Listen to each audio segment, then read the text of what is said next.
Assalamualaikum. So sekarang saya berada di dalam kapal terapung di darat setelah tsunami 2004. Waktu tahun tsunami 2004 yang melanda Aceh itu, ada satu kapal yang naik ke darat sebab tingginya ombak tsunami sehinggakan 20 meter. Tinggilah, subhanallah.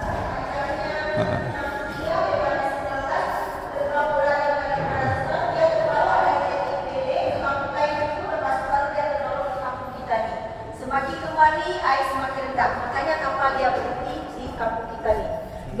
Dengan lajunya 300 km per jam, sehingga air kat kampung kita ni seperti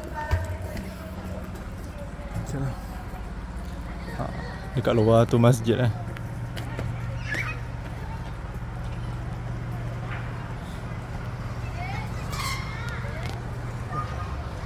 So inilah dia kapal daripada luar. Nampak? Nampak tak? Itulah dia.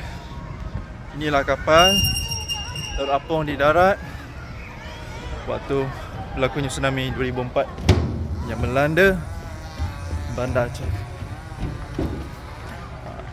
Ini kapal kan? Itu ni rumah dia. Ini rumah. Hancur. Tak ada hancur habis, tapi rumah yang elok cantik sebelum ni jangan jadi macam ni. Setelah tsunami tu, tak ada orang claim rumah ni, dan rumah ni langsung dijadikan museum.